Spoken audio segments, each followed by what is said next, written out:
And in this section, we've got Sophie and Murray with us from the music trip. Sophie, who are you? Where are you from? How did you end up here? And what's it all about? Oh my gosh. So I'm Sophie, and I am from, I suppose, Dorset, and I went to BIM in Bristol, so I have a background in the music industry.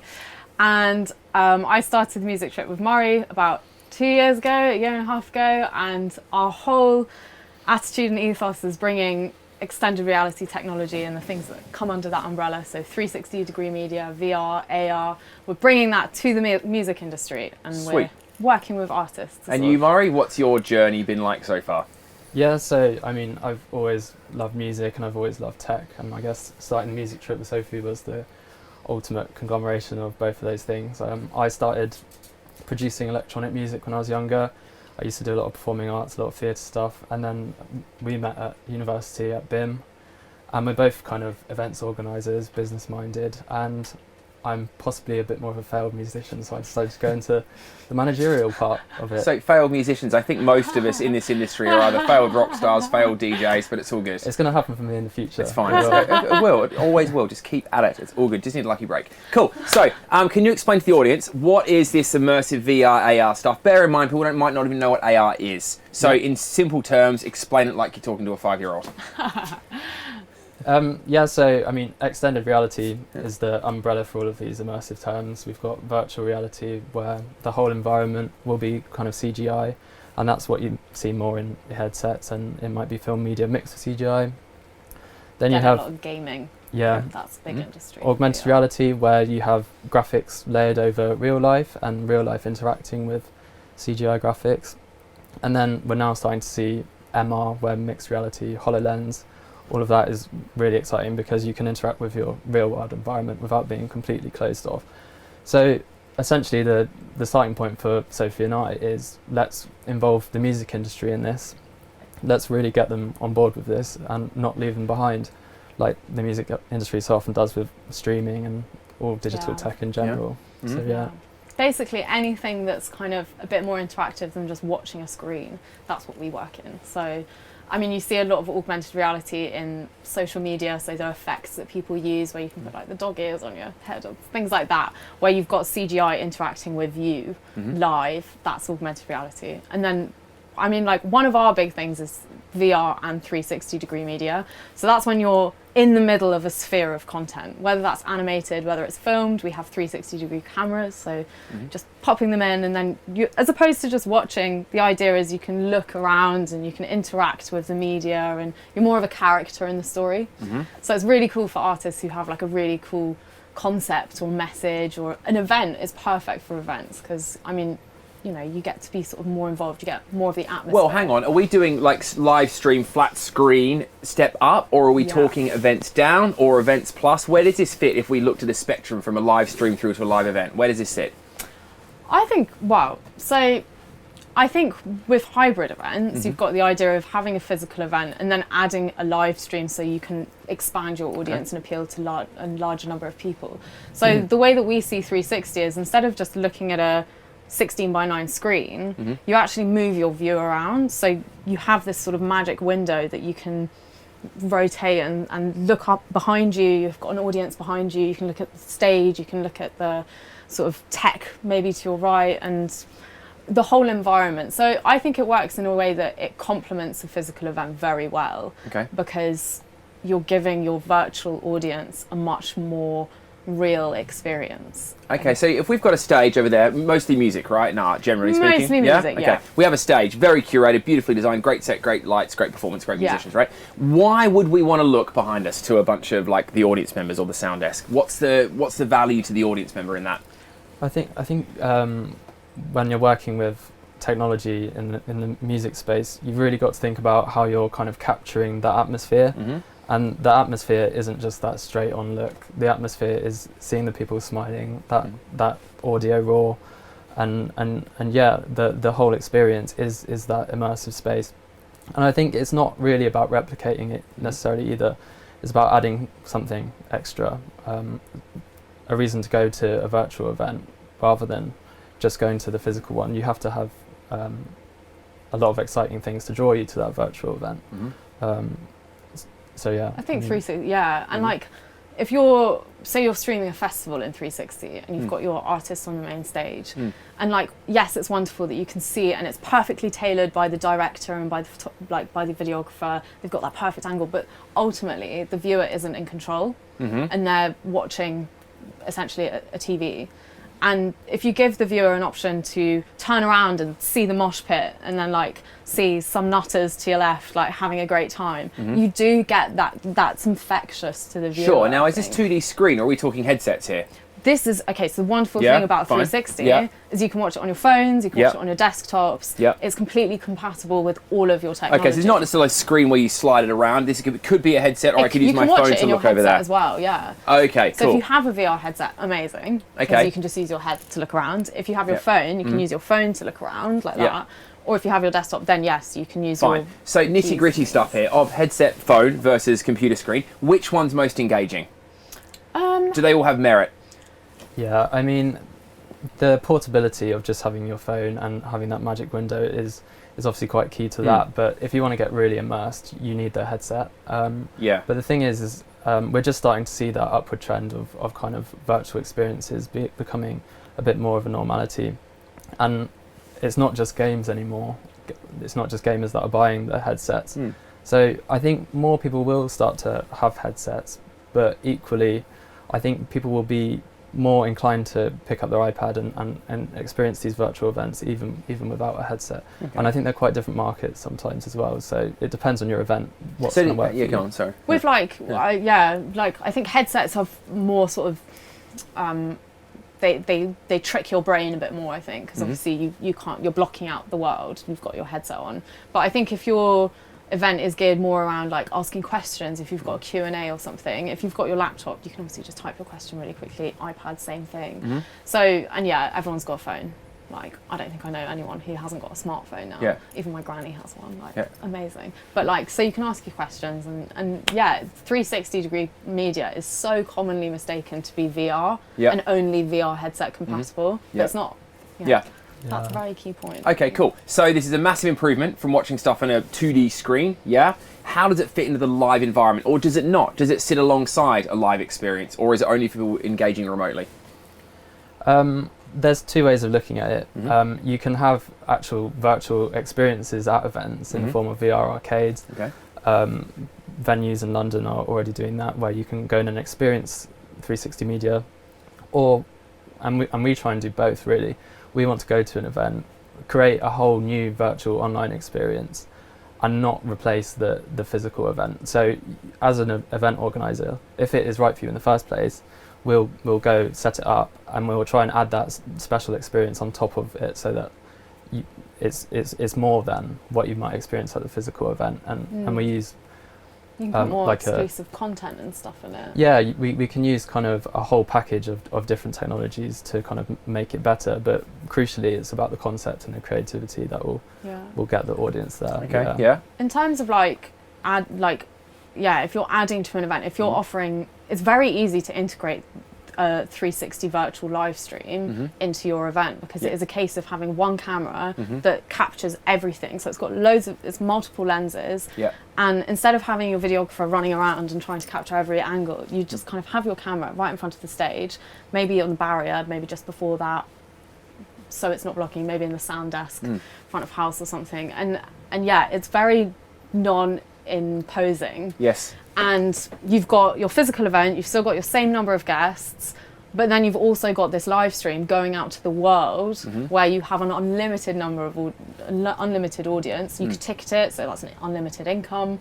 You might not ticket it, it's up to you, really is. So it's not trying to replace the event in any way, it's just making it bigger, essentially. Okay, so it sounds in some ways it's quite techie compared to a multi-camera mix. However, I'm guessing operationally it's a lot easier to deploy this in a bunch of cameras at a live event, One camera, stick, done, That's one good thing, and quite a common misconception about all of this new media. Live streaming in general, I think a lot of events organisers don't necessarily want to faff with all of this tech, but there is ways that we can simplify it, and sometimes that might be sticking one camera Yeah. up. Yeah. So yeah, it depends on the You can have event multi-cameras really. still. You Yeah. can have Yeah. one like backstage. Okay. See Ed Sheeran Yeah. as he's coming off stage and looking Sure. all sweaty. One of the big questions people are asking, we've experienced this a lot with rock and roll and live comedy, is can your clients, promoters, monetize a VR experience? Have you seen examples of that yet? Yeah. Yeah, how's it going? Yeah. If you can talk about examples, it'd be great to hear. So if you're looking at a live stream, like I mentioned earlier, you could just ticket access to that live stream, and you wouldn't charge £250 to watch the virtual experience. You could lower that, by which you might increase your audience because you're making it more accessible. In terms of like non-live experiences, you've got music VR games, you've got games that you have to purchase, but they're not like your traditional. Everyone kind of gets this idea as soon as you say the word games, they think like, oh god, I need to be able to like shoot and kill and everything else in this virtual space. But there's a really good example. A massive game at the moment. It's called Beat Saber. And I know, like you whack the yeah, things. you've got like lightsabers and you chop beats basically as they come towards you. It's kind of like Fruit Ninja but for VR. With, It's I know what you literally mean. that, yeah. And it's really fun, and Yeah. it's like one of the top selling games at the moment. Yeah. And they've made a huge amount of money. And for an artist, they can make their own track into one of these experiences. Like Eminem's done one, and it's like an exclusive. So hang on, this is release. interesting. So this is going to a different space. Rather than streaming Yeah. out a live event, this is actually getting the artist to get the audience engaged with the kind of production, the creation of the music. Yeah? Yeah. So the audience member can kind of engage a bit like Guitar Hero, right? But in VR, sort of. Yeah. Yeah, exactly. Guitar like Hero that. come Fruit Ninja, sort of. Yeah. Come Star Wars. That's right. That's cool. That's good. Yeah. That could be interesting. So actually, what we're blurring here is the distinction between the delivery of content versus the creation of it, right? Yeah. And the audience can engage within that spectrum. Yeah, for sure. Yeah. I think if you just want to film something and make it look pretty, you should just film it and make it look pretty afterwards for people to watch. But there has to be something that gets you involved in it. And in the PYTCH VR experience, I think that was a really good, simple way of doing it, where you just had these arms, and that was it. You just had these like CGI arms where the controllers were, and even that just brought you into the experience so much better. And I think we're yet to explore that yet. And like you said about the monetizing thing, it does throw up a really interesting new challenge commercially. And I think it's up to kind of companies like us and PYTCH to build that data and show like that success is going to happen. And we're kind of in that stage at the moment where it is happening and we're just beginning to measure it. But then are we also trying to look at this through the lens of old world events? Well, you sold a ticket to a world event, let's sell a ticket to a VR experience, as opposed to creating entirely new types of experiences. For example, ones where the audience member is engaging with creating the music. Or do we need to think much bigger and broader than just selling VR tickets? Yeah, I think that's interesting. I think it really does depend on what you're trying to do. If you're trying to kind of keep costs down and maximize the experience, it's good to work on an event that's already developed. You've already got half of the production there. Whereas if you're trying to do like a completely virtual stream, you might have to kind of design things in Unreal Engine. You might have to design the whole experience from the ground up. So yeah, it really does depend on what you're going to do and how you're going to finance it and make sure that you don't lose That's really out. interesting, yeah, because I mean, I've been looking into this a lot, and I'm looking mainly into the idea of people creating an entirely virtual venue and building that from the ground up in Unreal Engine. Well, it's been done. Have you seen what Lost Horizons did? Shangri-La. Yeah, you saw exactly. that. That was all in Sansa. And They've if you want to recreated look the at gas ways tower. of like monetizing that, you've got a venue. How would you sell things in a venue? You've got your merch stand, you've got your ticket booth. You can put that into like a virtual environment. So if you're wandering around with your avatar, and it might be 360, it might not be, but you're wandering around and you visit different rooms, within that you've got websites. So you can sell your things within a virtual environment. Same, you can visit a room and you've got like an event going on, whether that's virtual, whether that's filmed. You can still essentially you're just building everyday life, but in a virtual sense, so that everyone can get there. And do you think we can create as rich an engagement with the audience members virtually in that 3D space as we can in real life?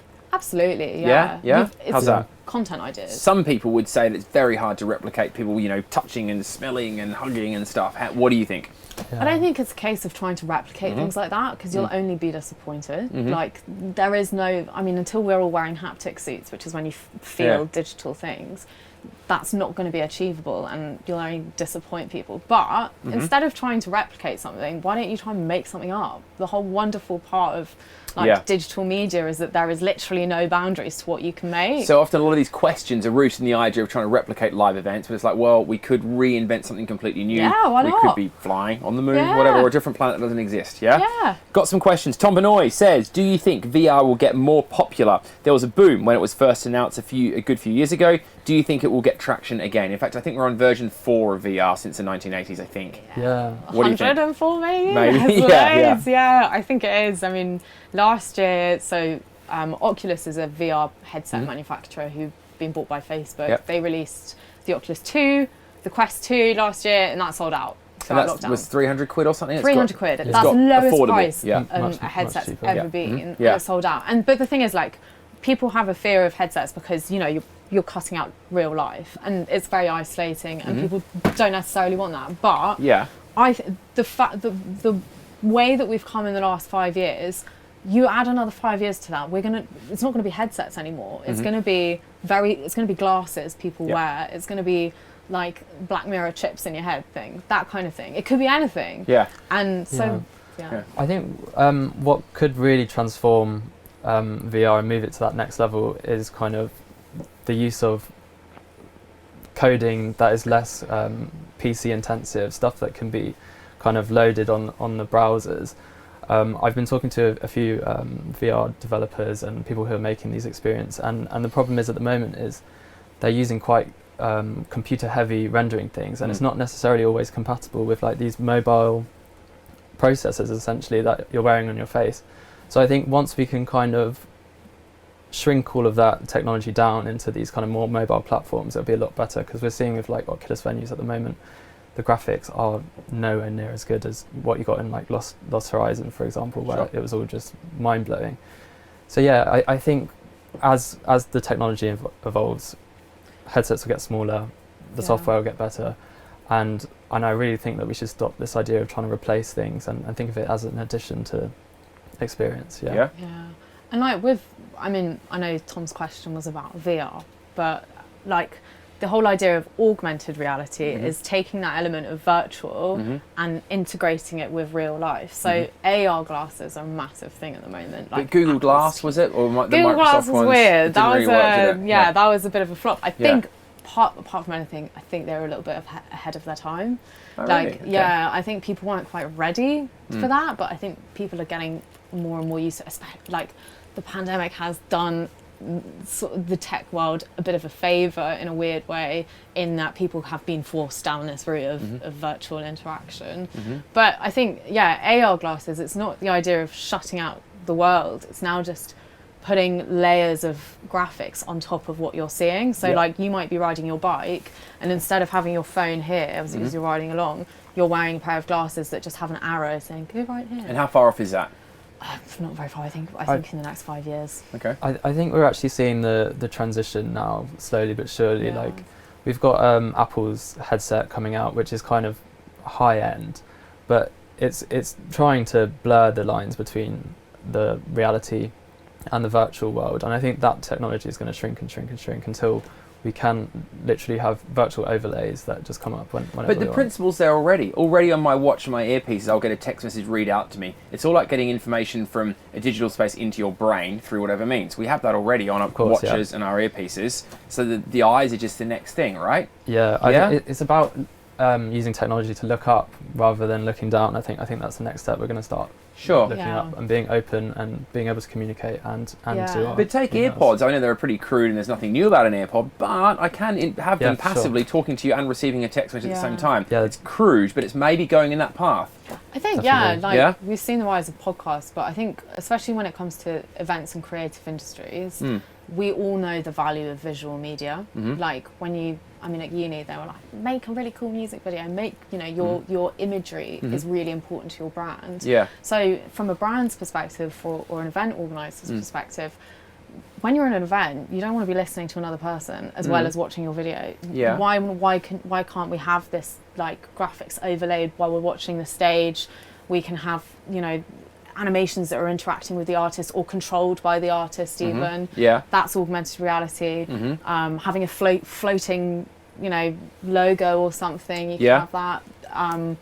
There's so much you can do. I mean, or user-defined experiences. Sure, the musical performance at the festival, example, might be consistent, but there might be different visual overlays one could do to engage differently, or engage in different groups through communities that exist more on the VR space. Maybe, who knows? It sounds to me like we've got this massive array of tools that we can just reinvent what the experience is, rather than trying to replicate it. Yeah. Cool. Next question from we've got a few here. Dave Gray says, "Do you think VR will ever be truly mainstream?" Good question, Dave. You touched on the accessibility, the cost of these things. I mean, 300 quid's the cheapest they've been. That's still a lot of money to most people, you know? Yeah, I mean, it's cheaper than most phones, but yeah, it is. It's still a lot of money. Will it ever be mainstream? I think, like, it's a very different technology to a phone. So I don't think it's going to be something that everyone carries around in their handbag or their pocket, because that might not be it. But I think the technology will become quite standard in households because instead of, you know, most people maybe my age, maybe a bit younger, they can't, or they are older, however old they are, they can't go to an event every night, right? We're not trying to say don't go to an event every weekend. You still can go to an event every weekend. But if you have your headset and for whatever reason, maybe the kids are, you know, you've got to look after the kids, or financially you can't afford to go to this event, having your headset there might enable you to just pop into this event. I'm really interested in seeing Johnny speaking. I can just put my headset on, I can be with him in that room, and I can go to that event without even getting off my sofa. So I think, you might see more. I think more people will have headsets. I think mainstream is like a dangerous word because everyone has the idea that it's going to be in my handbag and I'll just put it on whenever I'm bored. But it depends. I think it depends. Really depends on what area is it mainstream. I think like commercially, I think it will be mainstream with training and all of that. But in an entertainment sense, I think it's starting to become mainstream already to begin with. But I think it will continue changing forms, and it won't necessarily be how we see it today. And I think it will be mainstream in some sense, maybe just not in the same form factor. Okay, interesting. Okay, that's cool. Another question. Joshua Atkinson says, are you doing anything with streaming like binaural audio? Binaural audio is massive. I love this stuff. Yes. It's nothing new though. What's your excitement, enthusiasm around binaural? Yeah. Well, it's taking, you know, like if you're giving someone, yes, the answer to that question is yes, we are. We use ambisonics, we use binaural. We've done that all before. So an example of what we did, in November, we did a live stream from a lovely Bristolian venue called The Exchange.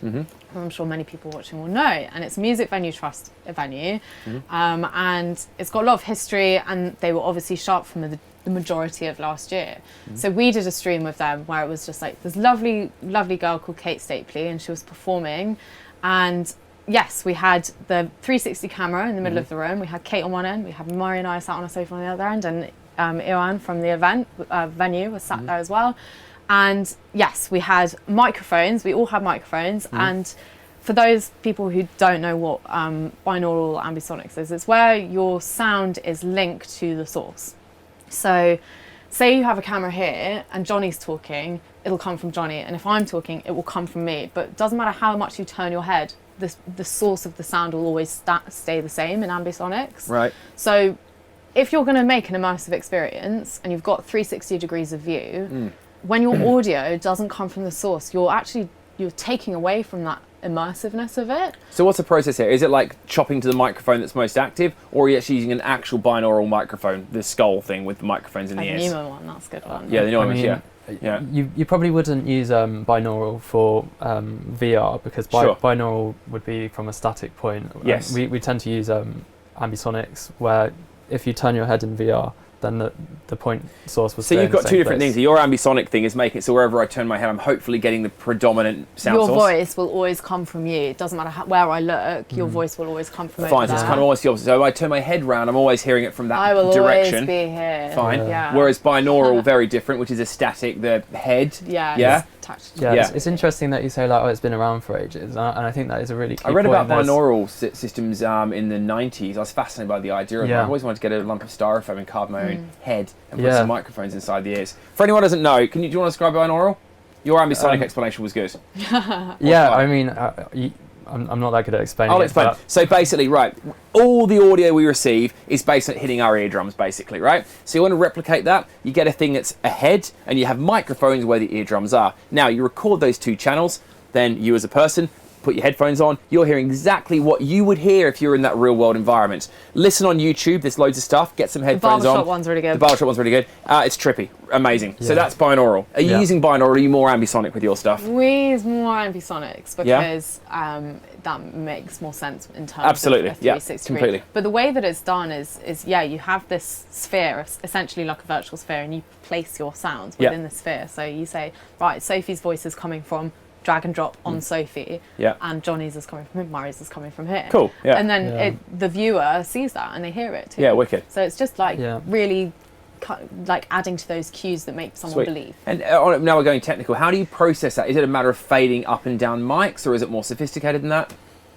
So it would usually be, so you'd have like a source, an input, a microphone, a guitar or whatever. But then on top of that, you can also layer spatializing software. Like Facebook recently bought a spatializing startup, and we tend to use kind of a layering process of the two. I think what is interesting is this is a really good application of that technology, whereas before it's kind of been a bit of a gimmick. And I think we're seeing that a lot at the moment. We're going out of that awkward stage of like ambisonic audio and VR and AR, and we're kind of going into adulthood now, and it's starting to become a bit more useful, and we can actually apply it, and it really enhance an experience rather than it being a gimmick. In terms of events, like for all the event organisers out there, it's going to add so much, because you're looking at your stage and then suddenly you hear the whoops and the shouts and the clapping from behind you. It just does add to that, you know, it makes it more real, you know. If you're going to do a live stream, do it really well, and then you've got all of this. And if I turn my head around in a VR environment, I would hear more of that round there as I would turn my head around. I get it. That's cool. Sweet. Next question. Are any aspects of spatial audio for music venues? Sorry, Josh, I don't understand that. Are you using spatial audio for music venues? I mean, there's definitely some creative ways you can apply it. I don't know if you would want to like replicate the actual sound system. I don't know if that would sound very good, but if you were doing something in a circle like we did at the Exchange, then you could quite easily apply it to your kind of event. Okay, cool, nice. What is your vision for 5 years from now in terms of how world domination? World domination. Okay, fine. So I think in 5 years' time, we hope to be sort of a key part of quite major festivals, specifically ones that have that sort of exclusivity, but not everyone can go to. Sure. For whatever reason. As in ones that sell out and aren't going to cannibalise their tickets by giving away virtual Glastonbury experiences. sells out in 15 minutes most years. Are you hooked up with them yet? Glastonbury, come on. Why not? They have BBC. Okay, all right, fine. I'll have a chat with you at the end of this interview. I'll talk at the end of this interview about something. But how about you? What's your vision 5 years? I think hybrid will be the norm. Like Sophie said, exclusive festivals like Gotwood, for example, they don't want to sell more tickets because they want to keep that exclusive atmosphere. We want to add a separate virtual experience that has its own merit and could stand up on its own, and for that to be the norm, we go to the event with you and we cover that side of things. Okay, now some people might say that if they're at a festival in real life and they're expressing themselves in whatever way they want, they're comfortable because they're in an environment with other people doing the same. They might feel uncomfortable that it's being streamed. They might feel it's a bit like having CCTV pointed at them going on a webcam. What would you say to that? It's really important to think about your audience, and some audiences definitely it's just not going to work for, not in that sense anyway. But I think it would work for really commercial festivals, for example, like Coachella. I think everybody would be like performing to the camera. It's basically a massive selfie fest, right? Exactly. And that's a good example. Like, you got to play to your audience, and it isn't always going to work. And I think you have to have an element of communication on both sides, even if it is the virtual event, so that you don't feel uncomfortable that you're not there in a sense. So 2:00 in the morning down at the southeast corner of Glastonbury, probably not. But streaming from the Stone Circle. Yeah. Totally. Whereas something like Coachella, kind of probably appropriate, Yeah? Okay. V Festival, Reading and Leeds. Yeah, definitely. Yeah? I think they would work, And you your have to be stream doesn't sensitive, have of course, to be live the whole time. Like you can switch from stage to stage. Some artists might not want to stream their set. You have to get permission from them anyway. Sure. So you could have your 4 360 cameras around your venue, and you just switch who's live and who's not, and then you're kind of taking care of that. But I mean, ways to get around that is to tell people when they're buying a ticket, look, we do stream certain areas of this event. I suspect people will be more accepting of that moving forward as well, because we're all content producers, whether we like it or not, really. Everyone's already in thousands of photos and streams that already anyway. We're all broadcasting. Apart from anything, if you're in a crowd somewhere over that, the chances are people aren't going to be looking at you, they'll be looking at the stage. And if they do look at that direction, your face is going to be so tiny. Yeah, people don't think that. People think they matter more than they do. But anyway, okay, live versus as live, which one's better? As live. As live, as in like you record it, then present it as live. Oh, right, okay, yeah. Most people don't know, but most TV is not live, actually. Even live BBC National News is not live. It's up to you. It depends what content you're making. If you want to add something like live question and answer, if you want to have that interactivity where the person's interacting with their audience and they've got, Sally from Reading's asking a question and I'm going to answer it on stage, then obviously you want it to be live.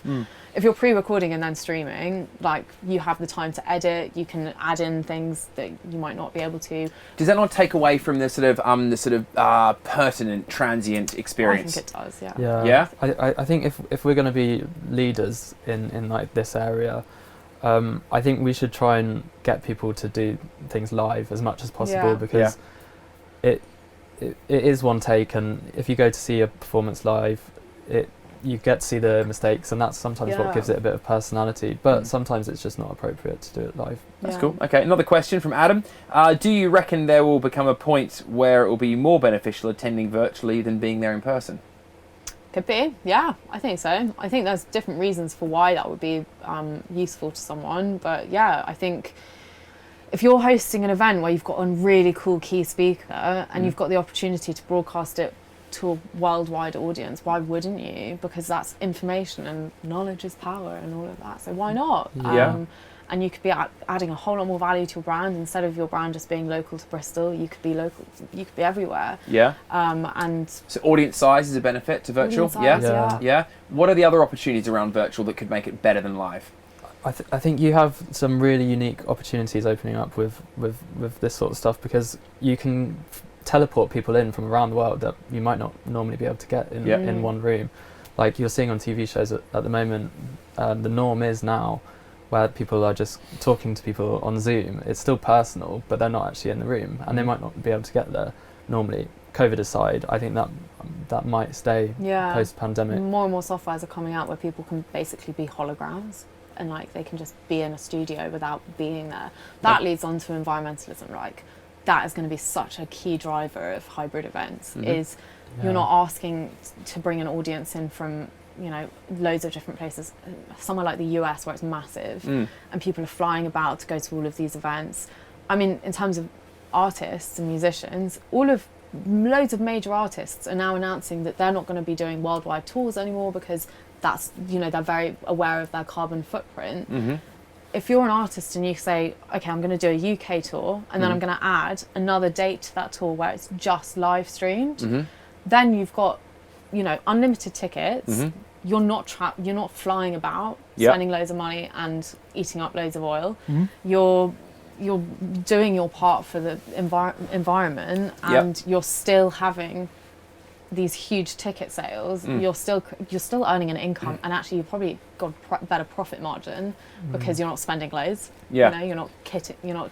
Well, we cited an example earlier on today where Tony Robbins, the self-help guru, he's gone from 15,000 person in-person events, about $1,000 a ticket, to 40,000 virtual, $500 a ticket. So run the numbers, twice as much money, production cost probably dropped by 90%. There are some massive commercial plays here, not least of which including your the sustainability side of it. Massive, enormous. Absolutely, yeah. And like, so we work from Nexus Park Studios, which is Newbury, so quite close to here. And they have an arena stage set up in their Studio One, and it's huge. I mean, it's 650 square meters of space. It's a full production arena stage, lights, lasers, LED screens, pyro, all of it. And an artist can just come and turn up, perform on this stage, stream it to the world, whatever audience they want to. Yeah. And, you know, they haven't even left their county. Yeah. And you don't have to move and set up every time it's at a new place. I think that it is really key to think about costs in general with all of this media, and there's so many new solutions. Yeah, there is literally no limit. And if you've got an idea, you know, I want to be I want to be seen, I want my live stream to be really big and extra, like I want to be performing in space. Yeah. And I want like purple people floating around me. You can do that. Yeah, totally. That's a brilliant thing. And people are. Right, Rob Potter said, given the money the live music industry has lost and is still losing, is it worth the financial risk for small venues and artists to invest in XR events right now, or should they wait to see how the technology plays out? Interesting question. Well, I'll just say on that, he's assuming a cost point, so maybe you could quickly run past what the most accessible cost point would be. What's the entry point to doing XR and AR stuff? Yeah, this is something that we've been kind of working on a lot recently, is kind of providing an access point and a bit of a springboard for smaller businesses as well as larger companies which can easily invest into it. And I think technologies like augmented reality, for social filters, for example, which can be really good at kind of promoting your event, they can start from as little as kind of £500 pounds. And then you have a live stream, and because there's no post-production involved, we can usually do that at a lower price than if we were going to do a full 360 video. And there's different ways to kind of cut costs. Like if you're going to use a whole film studio, all of the really luxe equipment, that is going to cost a lot. But consumer equipment is now getting to the point where it's really good, and you can create something really creative and not break the bank at all. Yeah, you don't have to sacrifice quality anymore. Well, the whole consumer professional collision is a massive thing. Just next door, we've got a Barco E2, £45,000 piece of video switchgear, controlled by a £100 Stream Deck. Exactly. These things sit by side. Some of the webcams now for £100, they're not bad actually. They're getting pretty good. They're nothing like this stuff here, but they're perfectly fit for purpose. Yeah. The microphone I did this morning was a £100 Rode Wireless Go. Again, pretty accessible. So to Rob, I'd say research. Look at what your entry point is. Could he use something like what's the 360? The Ricoh Theta? Could he use that? Would that work? Yeah. That's perfect. Is that what you guys use? Or we've used that before, and it's good. And I think like just to kind of go back to Rob's question a bit more as well. You know, should we wait until this technology other people have tried and tested it? Look, people have already tried and tested it. It's already out there. It's been out there for a while. Like. Okay, that's up to you. Do you want to wait until everyone else has done it? Or do you want to be a bit of a trailblazer? Do you want to be the first person? Well, the good thing is Rob's attending this now, so good on you, Rob. You're already halfway there. Well done, Rob. Yeah. But I think you're right. Like, if you leave it, by the time everyone else has realised it's okay, which they already have, you'll be so late to the party, you'll be a dinosaur. The proof's already there. It's worked. Like, I've seen our event sector, the companies who are thinking about building a studio now. It's like you're a year behind, which means you're actually a decade behind, which means you're basically screwed. You're out of the game. So jump in there. There's always going to be elements that are more expensive as well. I mean, like, yes, we work in, because it's XR and because it's emerging technology and because it's amazing technology as well, it's going to have a price tag. That is just something you've kind of got to get used to. And if you can afford it, wonderful. If you can't, there are ways, sponsorship, working, partnering up with other companies and things like that. That's another way you can fund it. But like, there's always going to be the latest, greatest technology that is going to be a bit more expensive. So that's a big point as well. Partnerships. We don't have to do all of this alone. As people in the music industry know, like, it's a bit of a rocky area financially sometimes. Talk to sponsors, talk to people like Oculus, talk to people like Google, talk to people like us, and we can kind of guide you and find financial solutions, find sponsorships, and you can do something really creative a lot easier than you might think. Hybrid events are a great way to sort of test the water as well. If you're putting on, if you're doing a tour, for example, to add in a 360 live stream to that, it's not going to break your bank. It's going to be quite easy as well. I mean, like, from our perspective, you give us a call, we'll turn up at your event and we'll help. If someone wants to see your work, where could they see an example? Is there anything online they can just log into and look at? So there's our website, which is themusictrip.co.uk. Fine, You can go to our YouTube. That's got examples of what we've made, 360 music videos, live streams we've done. That's just YouTube, The Music Trip, and quite a few places. I think the website is kind of it'll direct you to all the places. But Sweet, okay, nice one, cool. Anything else you want to talk about? Have we covered most stuff? Do you think?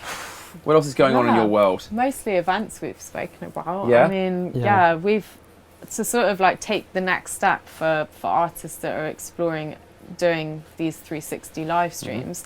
The next step is 360 and VR experiences, so that they have a huge amount of post-production in them, and that's your next level creativity, because that's not necessarily live action, that can be pure animation. Yeah. And that's something that's very interesting, because a lot of artists now, like, you're seeing more their brands now, and there's kind of this continuously competitive landscape to kind of like be the most expressive and artistic and creative artist that you possibly can be. And actually making like a music video that's immersive, you can take quite a simple concept and you can make it amazing, because it's not just like this screen, you're like living in this experience. And that's quite interesting, I think, for artists that are looking to explore ways that they can really communicate themselves and their brands. I think that's perfect, because you can live in someone's world. Cool, okay. Yeah, I think the challenges in my head personally, the next steps are developing platforms, developing the monetization, giving that proof to people. I'm a bit of an analyst, so I want proof, and I understand when people have concerns about new media, but we can't predict the future, and sometimes we just have to take a bit of a leap of faith and invest in something that is really cool and creative, and the data and all of the proof will come after that, and it's up to people to innovate and create platforms. What about flip it around the other way? You set up a forum where the kit's there and bands can come in and play with it themselves. Would you want to do that? Like Yeah, I mean, in our studio partnership and when we work with people, we kind of want to create spaces where you can come and experience, and you can work with us, and you can talk to us, and you can express yourself with it, with all of this great new tech. So Cool. yeah, we'd be open to that. Yeah, the idea is to like make it as easy and painless as possible, because I mean, you know, you say XR and everyone's just like, what is that? That sounds complicated already. Why don't you organise your own like festival, extended reality festival in a studio space, and then invite bands to come and perform? Maybe do it as a cooperative, even zero fee, no one gets paid or pays to be there. Would that be a good thing to do? Absolutely, Yeah. Anything promotional like that would be epic. I the mean, studio's there already. Sure, You know, like, okay. you can turn up with your guitar and play. Cool, we'll talk that offline. So that's cool. Nice one. I think we're done on that chat. Thanks, Sophie and Murray. That was great. Next up, we have Martin Walsh and Stuart Mitchell, and they'll be on the stage in 15 minutes. Thanks for tuning in. Thank you. Thank you. Thank you.